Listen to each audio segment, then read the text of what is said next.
Dabar kviečiame pasikalbėti apie ūkininkų finansavimą, kokios yra sąlygos, kaip viskas vyksta ir kodėl verta pasinaudoti šią galimybę, netrukus sužinosime. Laura, pakalbėkime apie ūkininkų finansavimą. Kokie yra ūkininkų poreikiai?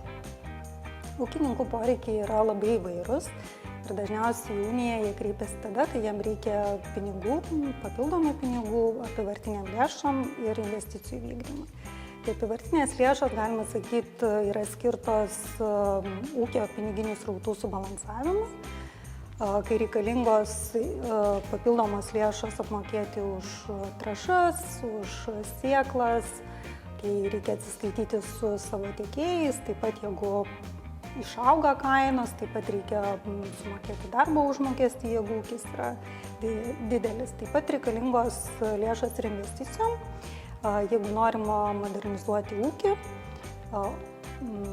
keisti techniką, nusipirkti naują techniką, tai pagrindiniai tokie. Ar teisingai pasakysiu, kad ūkininkai yra smulkusis verslas? Taip, teisingai. Tai vat būtent tos smulkaus verslo finansavimas, kaip jisai vyksta? Tai smulkaus ūkio ar smulkių verslo subjektų finansavimas iš esmės yra tradicinis klasikinis.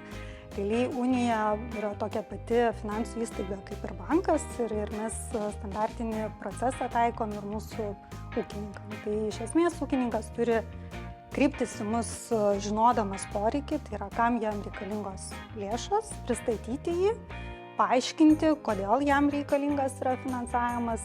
Pats aiškiai turi suprasti savo ūkio finansinę būklę, kokia yra situacija ūkyje, ar yra labai negera, tiesiog reikia papildomų lėšų investicijom, ar jinai tiesiog šiuo metu susiduria su tam tikrais iššūkiais ar nesklandumais veikloje. Mes puikiai suprantam, kad ūkis, žemės ūkis dažnai susiduria su ne nuo ūkio priklausančiais dalykais, tai yra klimatinės sąlygos, kada pats ūkininkas nors ir deda maksimaliai didelės pastangas, tiesiog ne visada pasiekia tą rezultatą, kokio tikisi. Tai iš esmės ūkininkui atvykus į uniją, iš tikrųjų norim pasidžiaugti, kad unijai tikrai nereikia išankstinių registracijų, galima atvykti čia ir dabar, apsilankyti, mes padedam irgi suprasti ir įsivertinti savo situaciją.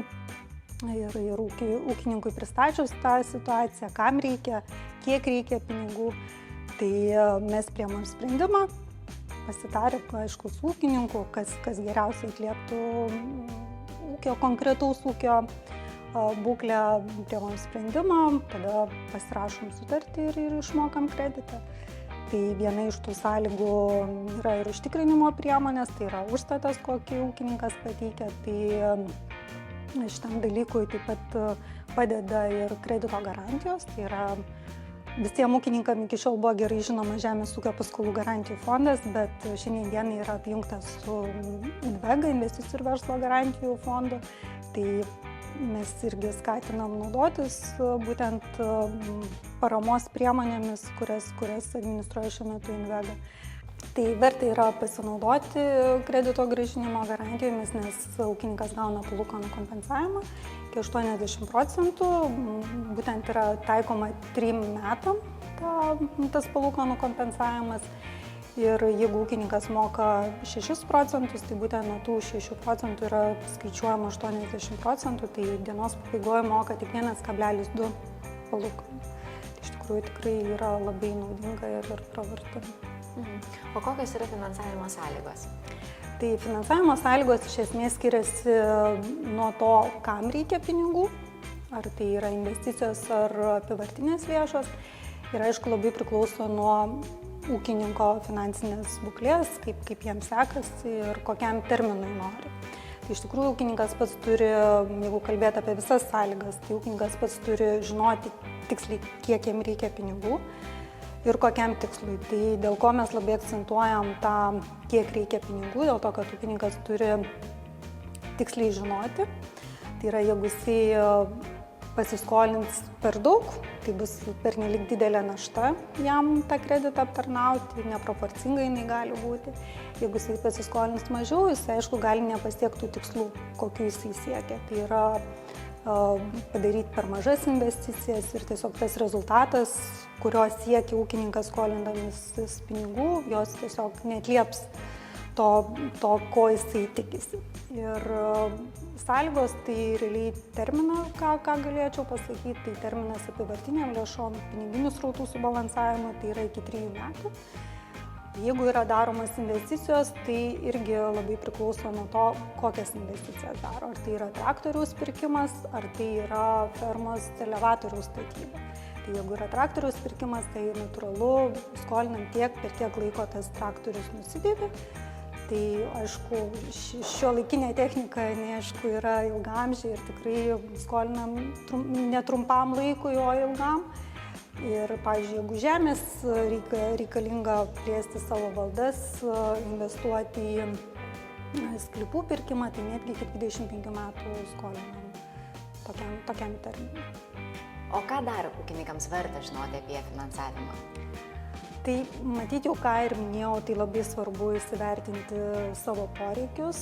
Taip pat, kaip mes sakom, kad finansavimas visų pirma tai yra pasitikėjimo dalykas ir mes labai ūkininkus kviečiam būti atviriem ir pasakyti visą tą situaciją, kokia iš tikrųjų yra ūkyje.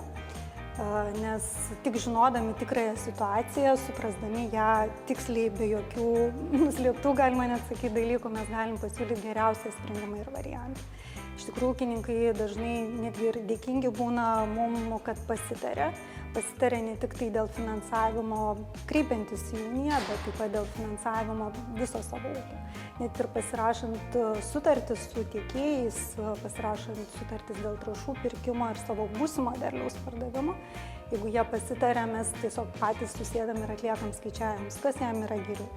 Ar pasirašyti sutartį su tiekėju, ar netgi kreiptis finansavimo. Taip pat padedam suprasti savo finansinę būklę, kokia yra ūkyje ir padedam tuos srautus subalansuoti. Netgi tuo atveju, jeigu ūkis sekasi labai gerai, mes kviečiam atvykti ir padėti indėlį, kad turėtų tą buferį juodai dienai. Ir realiai ne vienas ūkininkas yra pasidžiaugęs, sako, kaip gerai turiu pasidėjęs juodai dienai ir netgi sako, aš uždirbu šunis. Tai šiandien dienai iš tikrųjų palūkanos yra labai aukštos ir palankios ir jeigu ūkiui sėkmingi metai, jisai padeda indėlį ir turi pinigų tada, kada jam reikia, tiesiog pasiema indėlius, sudėliojam, kada reikia pinigų ir kokią sumą reikia po mėnesio, po 3 mėnesių, po metų. Tai visada yra pravartu bendrauti, žinoti, kas yra reikalinga.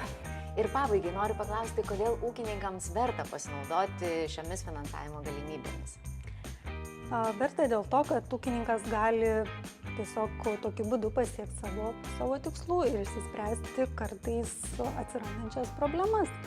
Tai galima tai vadinti ne tik problemomis, bet ir iššūkiais, kokių ūkininkai savo, kaip mes sakome, nelengvame darbe susiduria.